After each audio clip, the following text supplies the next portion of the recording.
Good morning, students. In our previous lecture, we have discussed about the arms control treaties. Okay, arms control treaties means LTBT, NPT, SALT 1, SALT 2, START 1, and START 2. Okay, and today we will discuss a very important topic of this chapter, NIEO. Okay, then first of all, the full form of NIEO is New International Economic Order. ठीक है, NIEO क्या था? What was NIEO? तो ये एक new international economic order था. इसको जानने के लिए हम एक सीरीज में हम इसके बारे में जो है फाइंड कर लेते हैं. देखिए, अनडेवलप्ड कंट्रीज, जिनको हम लीस्ट डेवलप्ड कंट्रीज भी कह सकते हैं, जो कि कम डेवलप्ड थे. ओके, तो उस टाइम जितने भी कंट्रीज नैम में इंक्लूड थे, नॉन अलाइन मूवमेंट में, ओके, तो उन कंट्रीज को एक तरह से कहा गया, क्योंकि नैम की पॉलिसी क्या थी कि ना तो यूएस को ज्वाइन करना है ना यूएसएसआर को, मीन्स नॉन अलाइनमेंट, एक तरह से गुट निरपेक्षता, किसी भी गुट में शामिल नहीं होना है. तो जितने भी नैम में इन्वॉल्व थे कंट्रीज, उनको अनडेवलप्ड या लीस्ट डेवलप्ड कंट्रीज कहा गया, और माना गया कि वो जितने भी कंट्रीज हैं अनडेवलप्ड, वो पुअर कंट्रीज की कैटेगरी में रख दिए गए. अब जो वेल डेवलप्ड कंट्रीज थे वो क्या थे? Rich countries. ओके, तो रिच कंट्रीज जो थे, इन्होंने एक तरह से मतलब एक अपनी हेजेमनी करने की कोशिश की अनडेवलप्ड कंट्रीज के ऊपर, एक अपनी पावर दिखाने की कोशिश की. तो जितने भी जो न्यू डिकोलोनाइज्ड कंट्रीज थे, उनके लिए जैसे जो नैम था उसकी पॉलिसी के अकॉर्डिंग कि भाई आप अपना अलग डेमोक्रेटिक सेटअप करो, किसी भी गुट में ज्वाइन ना हो, तो इस तरह की पॉलिसीज को जो है उसको फॉलो किया गया. देन एक ऑप्शन आया कि भाई पुअर कंट्रीज जो हैं, अनडेवलप्ड कंट्रीज, उनको किस तरह से डेवलप किया जाए या उनका भी किसी तरह से विकास हो. तो इसका एक मेन जो टाइटल था वो रखा गया development. Okay, trade and development. Then उस टाइम फिर किसकी हेल्प ली गई? UNO, united nation organisation. तो यूनाइटेड नेशन ऑर्गेनाइजेशन का एक मीटिंग हेल्ड की गई. A meeting was held in UNO. UNO में एक मीटिंग हेल्ड हुई यूएनओ की 1972 में. और उस मीटिंग में टॉपिक कौन कौन से डिस्कस किए गए? Trade and development. किस बारे में? अबाउट हुम? Development and trade off undeveloped countries. Means जिसको हमने कहा उस मीटिंग में जो टॉपिक्स डिस्कस हुए, इसको हम UNCTAD, अनटैड भी कह सकते हैं, United nation conference on trade and development. Okay, United nation conference on trade and development, इसकी फुल फॉर्म है. तो इसमें जो है एक कॉन्फ्रेंस जो है हुई, मीन्स मीटिंग जो हुई, वो किस मुद्दे पे हुई? ट्रेड एंड डेवलपमेंट के मोटिव पे. देन टाइटल क्या था इसका? कि towards a new trade policy for development. एक नई व्यापार की जो पॉलिसी है, ट्रेड पॉलिसी है, डेवलपमेंट के लिए उसकी तरफ बढ़ा जाए, लेकिन किस तरह के मुद्दों पे डिस्कस किया जाए. नंबर फर्स्ट, इसके बारे में हम पढ़ते हैं कि कुछ रिफॉर्म्स जो है ट्रेडिंग सिस्टम पे, ग्लोबल ट्रेडिंग सिस्टम पे उसको किया जाना था. Reforms of the global trading system, जिसमें फर्स्ट था कंट्रोल. अब कंट्रोल किसका? अब क्या था कि मोस्टली जितने भी रिसोर्सेज थे, नेचुरल रिसोर्सेज या अदर रिसोर्सेज, उन पे किसका कंट्रोल होता था? डेवलप्ड कंट्रीज का. तो यहाँ पे जो फर्स्ट मुद्दा रखा गया, फर्स्ट टॉपिक, वो था कि कंट्रोल. अनडेवलप्ड कंट्रीज का कंट्रोल किसके ऊपर? रिसोर्सेज के ऊपर. मींस फर्स्ट डिमांड जो थी कि अनडेवलप्ड कंट्रीज जो है उनके डेवलपमेंट के लिए रिसोर्सेज पे उनका भी कंट्रोल होना चाहिए. ऐसा नहीं है कि डेवलप्ड कंट्रीज अगर हैं तो वो अनडेवलप्ड कंट्रीज को एक्सप्लॉइट करेंगे या वहां के कंप्लीट रिसोर्सेज को खुद गेन करेंगे, जबकि अनडेवलप्ड का उस पर कंट्रोल होगा. सेकंड था एक्सेस, मींस पहुंच होना. अब कैसे? Developed countries market and profit gain. किसकी एक्सेस होना, किसकी पहुंच होना?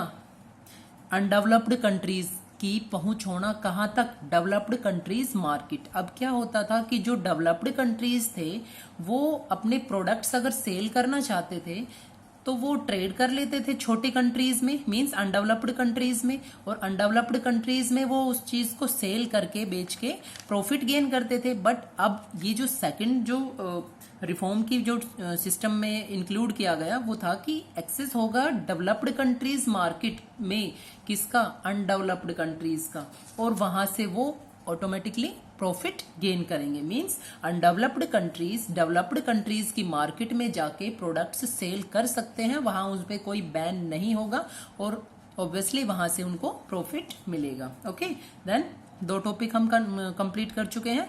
कंट्रोल होगा अनडेवलप्ड कंट्रीज का रिसोर्सेज पे भी, एक्सेस होगी अनडेवलप्ड कंट्रीज की डेवलप्ड कंट्रीज की मार्केट में भी। ओके, मींस हम ये ग्लोबल लेवल पे पढ़ रहे हैं, किसी एक सिंगल नेशनल लेवल पे नहीं, ठीक है। प्रॉफिट गेन करेंगे अनडेवलप्ड कंट्रीज। टेक्नोलॉजी, अब बात आती है टेक्नोलॉजी की। देन टेक्नोलॉजी जो था वो क्या है कि कॉस्टिंग था, बहुत ज्यादा कॉस्ट उसके लिए मैनेज करनी पड़ती थी कोई भी टेक्नोलॉजी करने के लिए। तो उसमें क्या था कि जो डेवलप्ड कंट्रीज थे वो तो ऑलरेडी रिच कंट्रीज थे। अब जो रिच कंट्रीज थे तो उनके लिए कॉस्ट की कोई प्रॉब्लम नहीं थी, no problem of cost. But जो अनडेवलप्ड कंट्रीज थे या एलडीसीज थे, मींस लीस्ट डेवलप्ड कंट्रीज, उनके लिए प्रॉब्लम थी कि उनको कॉस्टिंग जो है वो बहुत ज़्यादा रेट में जो है प्रोवाइड करवाई जाएगी और उनके पास इतना ज़्यादा जो मैनेजमेंट है वो नहीं था कि वो इतना कॉस्ट उस पर एक्सपेंड कर सके।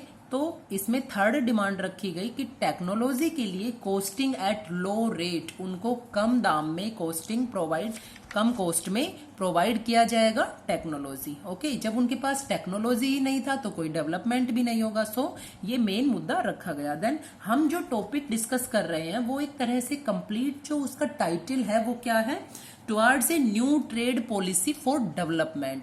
तो इसमें मेन मोटिव है डेवलपमेंट का और ट्रेड से रिलेटेड। नेक्स्ट आता है undeveloped countries role international economic institutions. जितने भी इंटरनेशनल इकोनॉमिक इंस्टीट्यूशंस थे वहां पे अनडेवलप्ड कंट्रीज का कोई रोल नहीं होता था।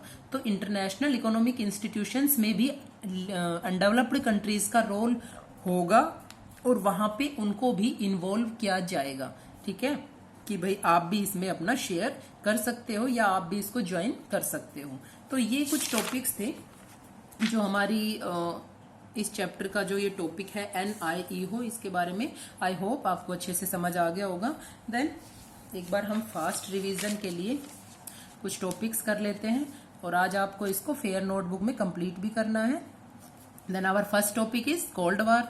ऑलरेडी आप समझ चुके हैं कि जो कोल्ड वार है वो किसको रेफर करता है, competition, tension and a series of confrontations between the US and USSR backed by their respective allies, means उनके रिस्पेक्टिव अलाइज के सपोर्ट से।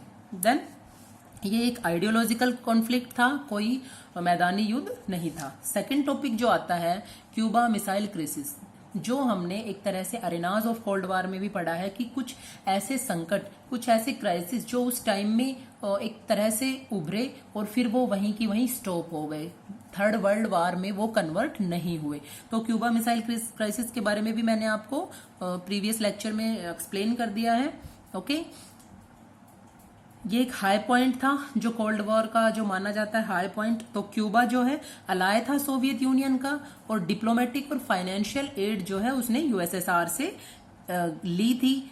तो उस टाइम जो मैंने आपको बताया था कि ये 3 कंट्रीज के बीच में यूएस, यूएसएसआर एंड क्यूबा, इनके बीच में हुआ था कि वहां पे जो सोवियत यूनियन है उसने अपना बेस बना लिया था, मिलिट्री बेस क्यूबा में, और वहां पे अपनी न्यूक्लियर मिसाइल्स जो है रख दी थी। तो उससे क्या हुआ कि यूएसए इस चीज से परेशान हो गया और उसने एक तरह से जो under fire from close range, क्योंकि जो मिसाइल्स का फेस था, मींस मिसाइल्स की जो डायरेक्शन थी वो यूएस की तरफ ही लगाई गई थी। तो यूएस को लगा कि यूएसएसआर जो है किसी तरह से वॉर की या किसी की वार्निंग उसे दे रहा है। तो यूएस ने भी उसको वार्निंग दी थी कि आप अपनी जितनी भी वॉरशिप्स हैं या आपकी न्यूक्लियर मिसाइल्स हैं उनको यहां से आप रिमूव कर लें, अदरवाइज वॉर हो सकता है। तो इसी को हम क्या जानते हैं, क्यूबा मिसाइल क्राइसिस।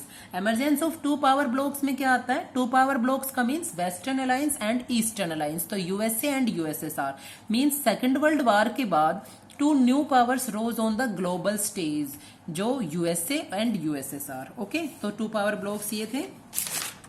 नेक्स्ट आता है हमारा अरेनाज ऑफ कोल्ड वॉर। ये भी हम ऑलरेडी पढ़ चुके हैं कि वो एरियाज या तो जहां डेंजर था, थ्रेटन्ड थे, जो वार ऑक्वर होने के लिए, या फिर जहां वार ऑलरेडी हो चुके थे तो अलायंस सिस्टम के बीच में, तो but did not led to world war, लेकिन ये वर्ल्ड वार में कन्वर्ट नहीं हुआ। ठीक है, नेक्स्ट आता है चैलेंज टू बायपोलैरिटी। अब बायपोलैरिटी चैलेंज में हम नैम के बारे में हमने पढ़ा। बायपोलैरिटी वो challenged by NAM, non align movement के द्वारा बायपोलैरिटी। बायपोलैरिटी मीन्स होता है कि जब टू सुपर पावर हो वर्ल्ड में तो हम उसको बोलेंगे बायपोलैरिटी, और जब यूनिपोलैरिटी का मीन्स होता है जब सिंगल सुपर पावर हो तो उसको हम बोलेंगे यूनिपोलैरिटी। ओके, देन यहाँ पे बायपोलैरिटी था और नैम की तरफ से उनको चैलेंज मिला। अभी अभी हमने पढ़ा न्यू इंटरनेशनल इकोनॉमिक ऑर्डर क्या था, NIEO, India and cold war के बारे में भी हम कल डिस्कस कर चुके हैं। And some arms control treaties also have been discussed in our previous lecture. Okay, then